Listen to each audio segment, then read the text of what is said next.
So today we're going to hope to learn and share ways of accomplishing our goals around becoming Firewise recognized. And I want to clarify now that this is not like a defensible space concepts class, but instead we're going to be discussing the process of becoming Firewise recognized. Encourage folks,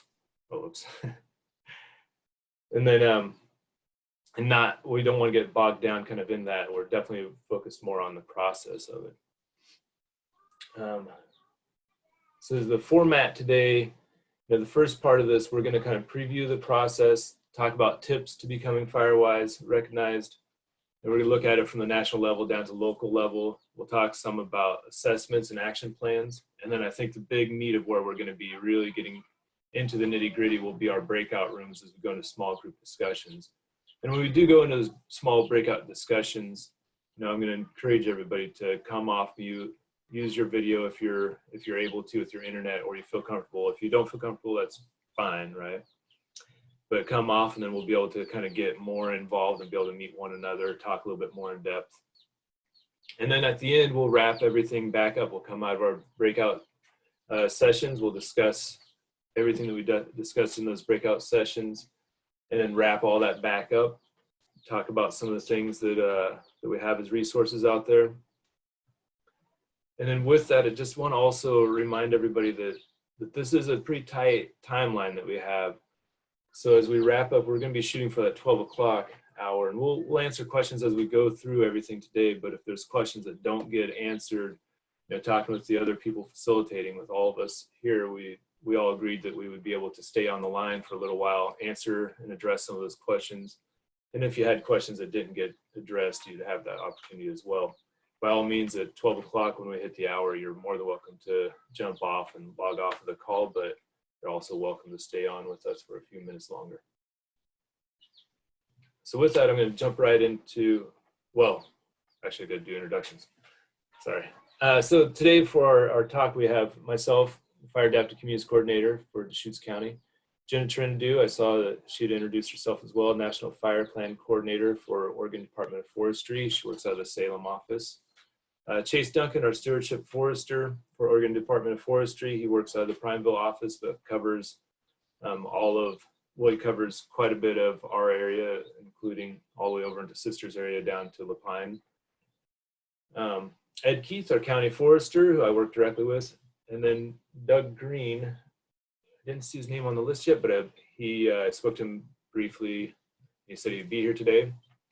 But he's fire marshal for Sisters Camp Sherman and the fire department here in Bend. Great resource, but great help to kind of facilitate this. Okay.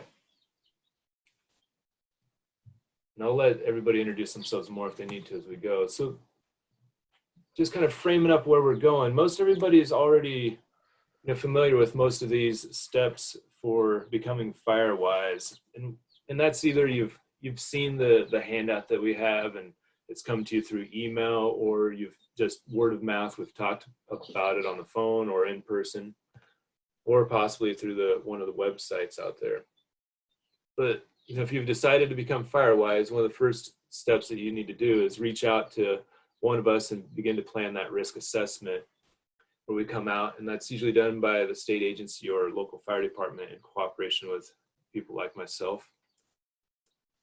Form a board, a committee that will dedicate time to Firewise, create an action plan based on that assessment, plan and conduct a Firewise Day event in your community, and then invest your $25 per dwelling into your Firewise activities. So once you've done all of those things, you've kind of put them together. And I realize I got to back up one step. I realize I'm going through these pretty quick, but I also am just kind of framing up where we're at. And I think most people are familiar with it. But once we've put all that stuff together, that's where we turn to the Firewise portal and begin to upload all of our information. And that's where it goes through the actual review session. And that's where Jenna Trinidou comes in. So once you're to the ready point of submitting through the porthole for tips on being successful and how that rolls up in the statewide level, Jenna trying to do, we'll be able to cover that a little bit more in depth. And then if you're ready, Jenna, I'm going to transition over to you already. Okay, sounds good. I think you got to kick yourself out. Give me a second. I'll get us sharing. Okay, hopefully you guys can see where I'm at here. Let's get this going. Okay, hear me okay and see my screen? Yes. Okay, great. So I'm Jenna Trinidou. I'm the National Fire Plan Coordinator for the Oregon Department of Forestry, but I am also the state liaison for the Firewise program. And I'll talk a little bit about what my role is at the state compared to kind of what you guys do. We'll just roll right into it. So I'm going to give you kind of a brief overview of kind of how this works. And thank you, Boone, for running through all kind of the basics. I'm going to kind of expand beyond that and not really touch too much on that today. So who runs the Firewise USA program? I know a lot of the communities get a little bit confused as to, who's really in charge of this. Is it NFPA? Is it ODF? Is it the fire department? It gets a little bit convoluted because there's a lot of partners in there. So I'm going to give you kind of a quick rundown, and this will hopefully clarify some of those questions you guys have. So NFPA is the National Fire Protective Association. They are the ones who actually house this program. They started it. They're a global self-funded nonprofit organization. They're not government run. That's a question I've gotten before. And so they're kind of their own entity. And they're devoted to eliminating death, injury, property, and economic loss due to fire, electrical, and related hazards. That's kind of their mission. But they are the Firewise USA program at the national level. They're the ones who get the final say as to whether or not you become a Firewise community. And they're also the resource for a lot of the information that we use on the ground. So below them is me. I'm the state liaison for these programs. So every time that you guys turn in an application, those come to me and I have to take a look at them and either approve or reject them or give you a call and kind of see how we can fix them or kind of get them up to what we need to do for the level of what the NFPA will accept or not accept. So I'm kind of the ones you guys send it into, and then I send it to NFPA once I take a look at it and they give us the final go. So the rest of you guys, that's the local level. That's the ODF district offices where that's Chase and Boone. Boone's, of course, the Project Wildfire side. Fire departments, associations, those are all kind of our boots on the ground people. They're the ones who you come to for your technical expertise, your community assessments, your action plans. They're really the ones who do a lot of the work with the communities. And then the community members, of course, are actually probably the most important part of this entire program. They're the ones who really make this work because it's really about your community and what you want to do with your community become more fire safe. And we're just there to guide you and help you. When it comes to me, I'm just there to kind of get you certified as a community, but you guys are the ones out there doing all the work, and including all the district offices and fire departments and everything. You guys do a ton of it. So I'm just going to run through a few tips here. I'm going to try and kind of make this quick because I know we're on a time crunch. But just some things that maybe some of you guys have come across and gotten stuck on. I just want to get some clarity. These are some questions that I get pretty often. So dwelling units, people ask me a lot, okay, do all of the people involved in becoming a Firewise community, do they have to be adjacent to each other? How close do they need to be? All that kind of stuff. So just to clarify, you want to just draw your boundary around the dwelling units that are participating in the program. You don't have to draw it around the entire community. And then if there's other houses in between the people who are participating, that's fine, but you don't need to necessarily count them as your amount of dwelling units. Please only count the amount of dwelling units that are actually participating in the program. So when you're going into your portal and you're putting that information in, it doesn't have to be all the units in the neighborhood, just a minimum of 8 dwelling units need to be participating and in relatively close proximity. We don't want to have homes that are like super far apart because then you're kind of taking away that sense of community. So another question I get is about insurance. USAA is the only insurance company right now at this time giving discounts for the Firewise program. NFPA is working with other insurance companies to try and mitigate some additional discounts or incentives with other insurance programs, but those have not come to fruition yet. So we're hoping maybe in the next couple of years something comes out of that, but as of now, USAA is the only company who is actually giving discounts at this time. Though it's always good to check with your insurance company and just see, they might be aware of the program or they might offer something for you doing the work out there. Residential leader, regional coordinator changes.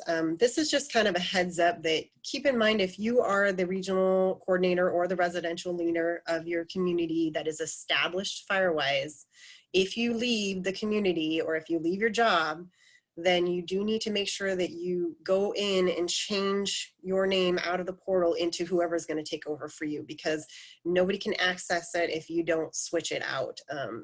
So that's kind of a step that you just need to make sure that you're taking if you end up leaving that position or you're not going to be a residential leader anymore. So renewals can be done by the community leader or the regional leader, either way. So you guys should both have access to the portal. And I know that there's been some confusion on how to do that. There's a really easy 3-minute step-by-step video found on the NFPA website, and I included the link here. I'm not going to go through it. We don't really have time, but just to let you know that there is that resource there that just kind of gives you a quick step-by-step on how to do renewals. Those can get kind of confusing, so I just wanted everybody to be aware of that. And then make sure to check and make sure you have the most up-to-date version of your community assessment and the correct volunteer hours. I know Chase is going to talk after me, and he'll kind of go over community assessments and action plans and things like that. So just a few more tips here. Don't hit the submit button until you're ready. Once you hit submit, you can't make changes anymore, and it comes to me in my email box so that I can go in and do stuff with it. I cannot edit your document. Once you've submitted it, unfortunately, the only way for it to make changes, like you submit it and you're like, oh no, I forgot my pictures and to add this information in. I encourage you to shoot me an email and I'll make sure to send it back to you. Unfortunately, I do have to hit deny to send it back so you guys can make changes, but I literally cannot edit your document. It won't let me. I can only hit yes or no, this is good to go. So keep that in mind. Make sure you use the drop-down menu in the renewal application to navigate to the section you want. People seem to not recognize that there's like this, there's a little bar at the top and it's like your overview bar, and there's like a little arrow that you have to push on to drop down so you can go to your section. So just kind of keep that in mind. These are little nuances, but a lot of people run into problems with these things. So just a couple more things. Firewise days can be either education or fuels mitigation or both. You don't have to do both necessarily. It can be one or the other. And then you can access your portal throughout the year to enter the information on what kind of work you guys are doing in your community. It does not all have to be on one day. Firewise day is kind of a quote unquote Firewise day. It's not necessarily a day, it could be a week, it could be all the work throughout the year. You can go in and just enter that information as you go. Keep in mind though, when you're first getting established and on your annual renewals, it should be within about a year. When it's a renewal, it has to be within the year. When it's starting up, I would say if you're getting into 2 years, then that information is going to start to get out of date when you're talking about fuels. So I'm going to save the questions to the end just because I know we're short on time. Why don't I go ahead and turn this on over to Chase then? I think you're next. All righty.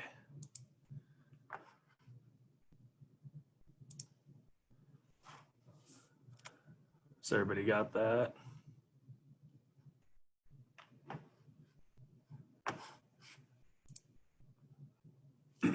Okay, so the assessment process. My name is Chase Duncan. I'm the Stewardship Forester for the Prineville Sisters Unit. I work in Deschutes, Jefferson, and Crook County. And when it comes to that point of you guys needing to get to the assessment, it will be me that comes out and walks through the community with you. So I thought I should kind of talk about that process. The day of the assessment, so I come out and meet with members of the community and then other people that are interested. So usually Project Wildfire, Boone comes out, local fire departments, they'll be there as well. And then depending on if you live adjacent to public lands, they might have a representative there as well. Usually I try to start out with where you educate me. It's very common that I've not been in your community before, so I try to have you tell me a little bit about it. How many homes, are you there all year? Not, you know, have you been doing fuels work for years and now you're just trying to get Firewise, or is this all a new start? So just giving me some background. And then I try to educate you a little bit on some fire background, what a wildfire in your community might look like. You know, if you have natural barriers to fire, you know, the big one around here is the Deschutes River, things like that. So just have a discussion, and then we actually start our trip through the community. So we walk or drive, and we look at common themes. I'm not trying to call out one individual's home. You know, Boone, you need to move that firewood pile out of your house. I'm just looking at, you know, fuels need to be reduced, or there's a lot of vegetation close to structures, things like that that you can work on. Usually after that, we meet back and kind of talk about what we saw, the good and the bad, you know. So I put in these two pictures here. So that top one was a community that had done a ladders fuel project, thinned out a bunch of the ground, and it looked really good. So I wanted to make sure that that got written into the assessment. The lower picture there is, you can see 3 houses. There's actually 7 in the picture. So that was something that we talked about, you know, a lot of trees right up against the structure, something to work on. And so that's what the assessment is really looking at what's good, what can be improved on, to give you guys the ability to create an action plan to move forward. So after we do that, then I will write up an assessment. It's usually somewhere between 7 and 10 pages. The majority of it is about the community. So, you know, how many tax lots, how many homes, how many streets, things like that. What a fire might look like. And then the things we talked about at the end of the assessment, those kind of common themes, I write those out. I try to keep them pretty broad so that you can work within them. And then I give specifics. So I might, for instance, say the immediate zone around the structures need work. And then I go in and kind of talk about, like in the picture there on the bottom, you know, pine needles in the gutters, that kind of thing needs to be improved on. After the assessment is written, I give that back to you guys, and then the communities create an action plan. Boone and Jenna both mentioned that. And so what that does is your community's plan to move forward and how you're going to tackle the themes that we saw during the assessment. So it's based for a 3-year plan. So it's kind of your action items over the next 3 years, how you're going to work and try to reduce the hazard to wildfire. And what one might look like. So the community that this belongs to is on the forum today, I saw. So I tried to take all names out, but this is a action plan for a pretty complex community. And I like showing this one because it shows how simple they can be. 1 page, it talks about what they're planning to do, when they're planning to do it, and how they're going to tackle the themes that were in the assessment, how they're going to mitigate fire hazard. So it doesn't, you know, when people hear they have to write an action plan, they think they're looking at a 25-page forest management plan, and that's not the case. It can be fairly simple. So that's all I have. If we want to get questions towards the end, we'll be able to do that. Back to you, Boone. Still on mute, I think there, Boone. Thank you, Chase. Okay, so yeah, I realized like we've moved through that pretty quickly, but the good side is that we did plan to move through some of that pretty quickly so we can give you better group discussion, because that feels like that's the place that we can really ask the questions where we're all going to feel a little more comfortable.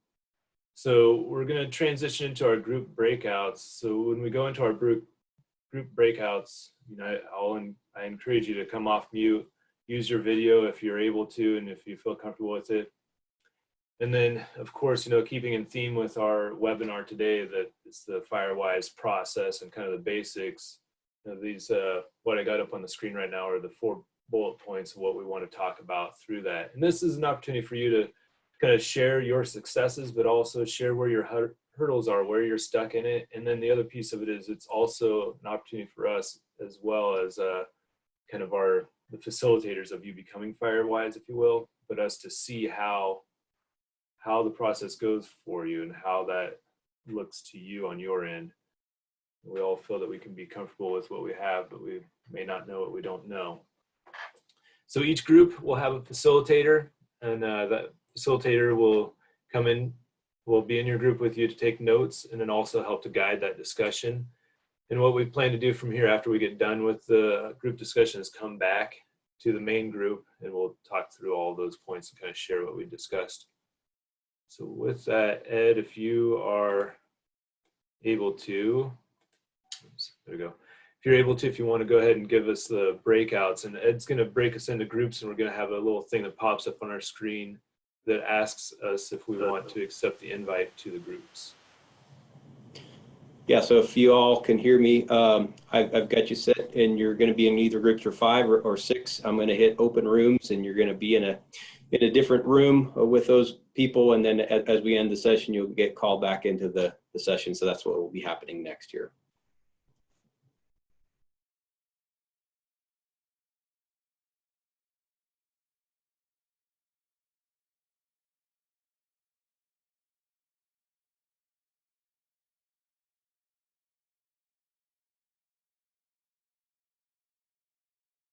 They'll be able to open up a little bit and talk, and I hope that happened.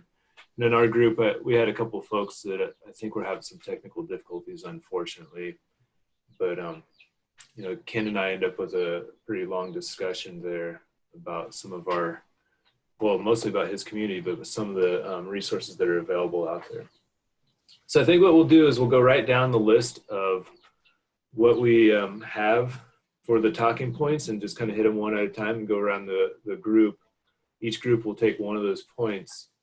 And right now, I mean, you know, at this point, I kind of feel like if you're feeling like you want to come off mute to add something or ask questions as we're going through it, we'll do that. And I'm going to have the facilitator speak for your group if that's all right with everybody, and then people in the group can add to it. So this first bullet, where are you in the process? Were you stuck in the process? What questions do you have about the process? So group 1, would you guys be willing to tackle that one? Anybody know who group 1 was? No. There were breakout room numbers, but it might be just as easy to just let folks chime in if you have a good one to share. And I can start maybe with just one of the things I took away is wherever you're at in the process, make sure that you're communicating with the whole community, because you may otherwise catch people off guard. So, I mean, you probably got like a Firewise board that's very well informed, but if you don't have a communication plan to share that information out with the rest of the community as you start to implement those actions, at whatever point you're at in the process, you might be catching a lot of people off guard. So I thought that was a good takeaway. Yeah, thank you, Ed, for volunteering too. I want to add to that if you guys don't mind, and I'll open it to anyone to add, but it can happen very easily that you know, you fall off the edge of plates or fall through the cracks. You know, recently I worked with a community, and I feel bad they had started the process some time ago and they were on it, but somewhere in there we were missing communications, and at least, you know, it easily happens where I think we both think we're waiting on each other and we don't realize that we are.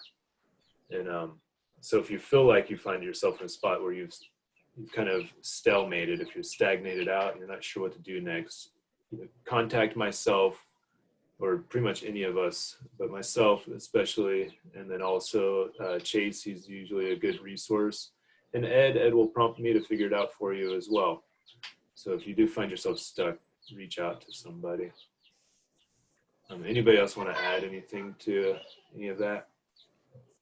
Boone, I got something to add. Yeah. So something somewhat relevant right now to everybody's situation is that one of our people, one of our communities mentioned how they're getting stuck because of the COVID-19. Oh, yes.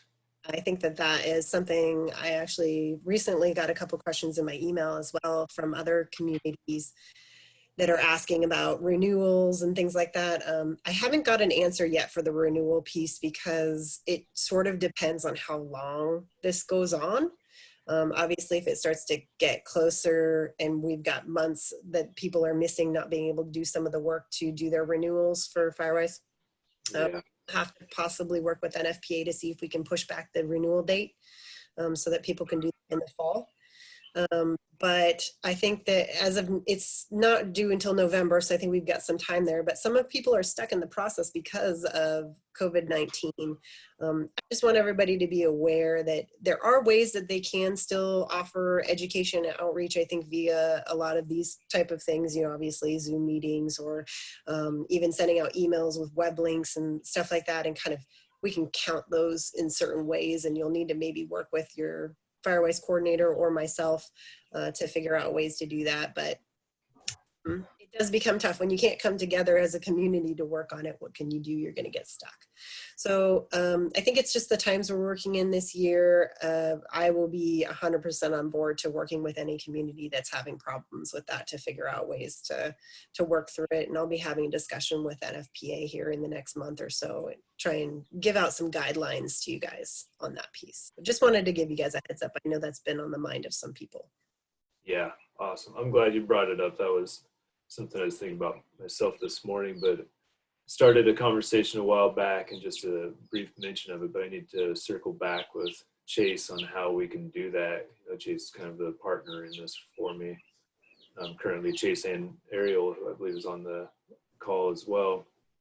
But figure out how we can do that, because it is, you know, everybody has different levels of their reality that's being affected by what they see around them with COVID, and it's tough to navigate, like, you know, maintaining the social distance as a minimum of what they suggest, but there's definitely a whole level of wanting to maintain even more of a distance, and how do we work through that. I was hoping to put that out to our Fire Adaptive Communities Network, kind of how they've been struggling with it or how they've worked through it, because it sounds like there's been a couple that have solved some of their problems or solved ways to still hold that assessment. And I'm envisioning that they would probably do lots of pictures, bring it all back, and do some kind of a Zoom meeting or something like that. Well, just real quick, a suggestion, Boone, and I don't know if everybody wants to do this, but community assessments can be done by the technical expert by themselves. They don't necessarily have to take anybody with them, and they can drive the neighborhood or walk the neighborhood on their own to do the assessment and then give that information to the community. It's not as great. We'd love to have the community involved in those so that they're kind of learning as they go and understand the whole thing better. But in this extreme circumstance, that is a possibility. Also, I think that people can still do fuels mitigation activities around their homes very easily on their own without any, you know, interaction with other people. If everybody wants to pick a day that they're doing, you know, cleaning the gutters and getting the stuff out from under their decks, and cutting, limbing things that are too close to the home. A lot of people can still do some of that work. Most people have some sort of pruning shears or things like that, you know, some sort of stuff that they already do work with. So there are ways to still maintain. It's just, you have to get a little bit more creative sometimes. Yeah, totally agree. Okay. Anybody want to add anything else that they have on that one? Yeah, I'd like to just quickly jump in. At Tillicum Village, we have a lot of common space, and I worked with the the Commons director, and the two of us, and with the new president of the HOA, we did a couple of walkarounds and really identified all the things that needed to be worked on. And actually, I was one of the three of us that really did a lot of the note taking. I mean, we literally came up with 3 pages of stuff, and that list helped us. And we wound up not only getting volunteers from the task force, but some people from the board. And then we decided to hire a couple of young people from Teen Challenge here in town for a number of days, actually 8 afternoons. And I worked with those young fellows. There are 2 or 3 or maybe 4 on a given day. We just kept chipping away at some of the areas that we knew needed to be either limbed up, as Jenna mentioned, or cleaned out, or the ground fuels. And not really the ground fuels. We sort of left that for a lot of volunteers, and we got volunteers for that. So I think there are ways around this limitation of the coronavirus. But I think you just need to be brave enough to go out and kind of take a look and see what's there and ask some people to help out, because I think we've doubled the amount of fuel that has come out of the community this year compared to last year. And we didn't have our 2 major work days. So it's just, it really is, it was actually exciting. So, but that's my thought. Yeah, no, I totally appreciate that, Bert. You guys have been quite busy, and you were successful in securing a couple of different grants this year, one through the county and one through State Farm. Right. And I saw that through the Firewise website and State Farm, they had quite a few suggestions of how to spend that money, because it didn't align with your original plan. But it sounds like you guys did quite the good job over there. Thanks. Which, yeah, it's been pretty cool to see, to be honest.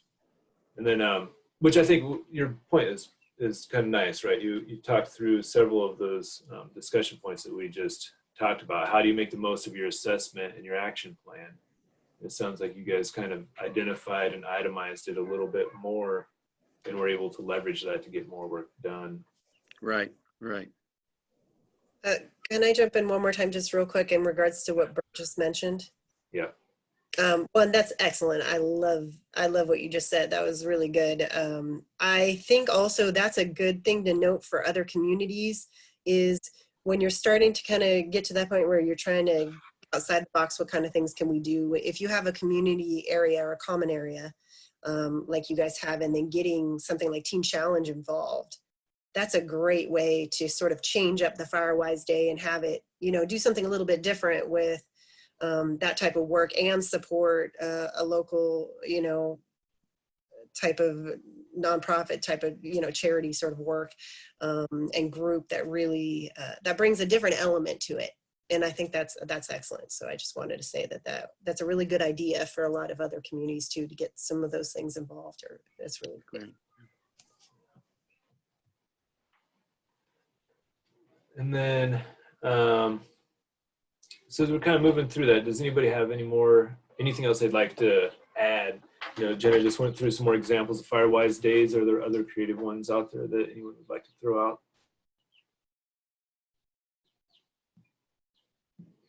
We're definitely crunching. Oh, go ahead. I was just going to mention that one other takeaway I had from the second question, as far as having the value of a written assessment and action plan, that we've had several Firewise communities that have been around for years now, and of course the inevitable turnover that happens in that. Having that written plan can serve as a good way to turn over that information, kind of memorializes something that would otherwise maybe be forgotten. Is like, well, where are we headed with this? And having that plan written down and agreed to across the community, I could see would be really valuable. As you're volunteering your time, you're probably not going to do that forever, and when the time comes to hand that off to the next person that's going to take the lead on Firewise, having that all kind of in a package that you can hand off, and a plan for somebody to kind of hit the ground running, was another point that got brought up that I thought was good to share with the whole group as far as why are we really doing these plans, and part of it is just to memorialize that for the entire community. Yeah, very good point. So we can, let's see, let me look at time here. Yeah, we got some time. So expectations of Firewise, what are we getting out of it? What do we hope to get out of it? And Ed began to kind of transition that talk to that just now. But what else would we like to add to kind of like our expectations of Firewise? You know, as we think about it, I know what I have, that what I have written down as the book answers, but I'm curious of kind of what people prior to what they thought they were going to get out of it before they went into it, and then at the end, what did they end up getting out of Firewise, especially for those communities that have become Firewise. Should I pick a group? Let's see, is Chase still on the call? Yeah, I'm here, Boone. Do you want to? I don't know that was coming my way. Yeah, so we had some pretty good discussion on this one. You know, talking about how doing the fuels reduction projects that they're getting out of it, and feeling that sense of comfort, you know, that their homes and structures would be able to have a potential to be saved if a fire did come through because of all the work that's been done. You know, that's what they've been talking about getting out of it. We had an interesting group because we had two communities that have been communities for a long time, and then 3 like agency facilitators. So, but our communities that have been part of it, you know, the part of their Firewise annual reminder is a reminder going out to the community members to do their defensible space work every year. I thought that was a really good one to bring up, that's something you can get out of it, is that community tie to make that reminder or to make that contact and educate to do the annual work that often gets forgotten. Yeah. Okay. And it's yeah. Well, it's an interesting one. You mentioned like communities that have been Firewise for quite some time. And I was in with Ken, and Ken and I ended up talking quite a bit. He's with Wild River, which was one of our first communities here in Deschutes County. And at that time, it was in 2007, and Firewise was looked at a little bit different. And they were doing more of 80% of the community needed to meet Senate Bill 360 standards at that time, and then you became Firewise. And then since then, Firewise has kind of morphed into something a little bit different, right? So it's it's definitely a recognition program, but it isn't a recognition program from the aspect of recognizing that 80% is meeting Senate Bill 360. It's the community recognizing that they live in a area that has risk to wildfire, risk from wildfire, and then taking that risk and then creating that action plan to move forward to get things done. You know, and I think now, at times, I think people still want to believe that it's not really a recognition program, but it's something that makes everybody get everything done. And it's not really making everybody get done. It's making everybody get defensible space created around their house. It's more of that, it's more of a carrot than a stick, right? It's kind of working together to kind of identify that need out there, and then slowly pulling the whole group together, and then making yourselves Firewise, right, to get there on a different kind of side of things. So you still end up with the same expectation of getting, sorry, the chat popped up and it distracted me. Squirrel. Either way, we still end up with in the same place in the end, right? Is that we've still got a lot of our community moving forward, and maybe it's not a stick out there telling people they must get it done, but at least now we're moving the community together and we're identifying it together. And in the end, we, you know, whether we actually get everybody involved or not, we end up getting quite a few involved, and we've also built a stronger community. So the benefits of Firewise, you know, our last point, I thought I would jump on this one a little bit. We're running out of time. shoot, I just looked at it. But there's quite a few benefits to being Firewise, right? This last year, when I talked with Ken, he's living down in Wild River, and that falls under UDRC, the Upper Deschutes River communities, and they secured grant funding to help folks with getting things done. But also on top of that, you have grant funding like the state farm funds that Bert qualified for, the grant process and stuff that Ed was offering earlier this year to Firewise communities and those wanting to become Firewise. So you have several different avenues that you can grab some extra benefits, along with all the benefits that come, of course, of having a more secure neighborhood and that feeling of not worrying about your home as much. So I want to wrap up really fast, and I want to make sure that I cover this, and then we'll go ahead and hang out if you guys want, and we'll talk about a few more things. But following all of this, following our webinar today, we'll be sending out a lot of these resources, but I want to make sure you guys are aware that these are available to you.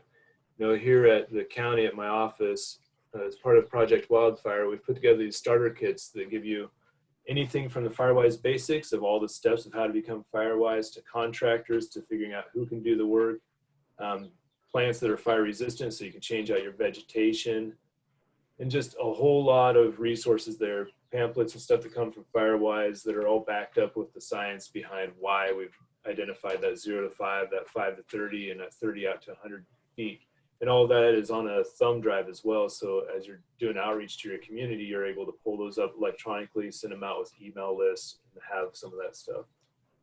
A lot of cooperators out there too, right? We have the firewise.org website that you can go to that has a lot of resources there as well to kind of gather and see what they're looking at on the national level and how that comes all the way back down to the local level.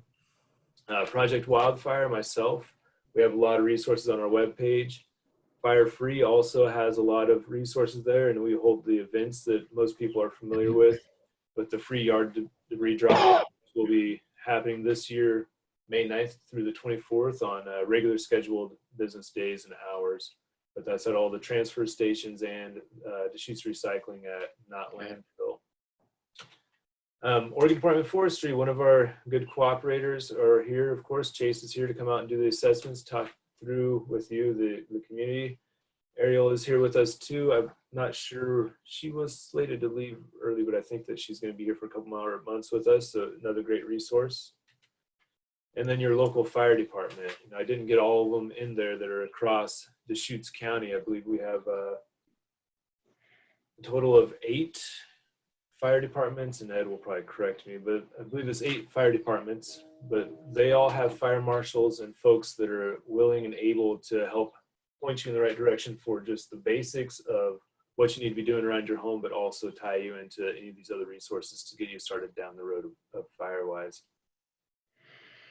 So for follow-up, I'm going to compile all the results from what we talked about through the discussion and the group discussions, and I'll send that back out to everybody with contact info of everybody that talked today and kind of who they are. And then we'll also be looking for a follow-up survey, right? This is the first part of a 4-part session is what we hope to do.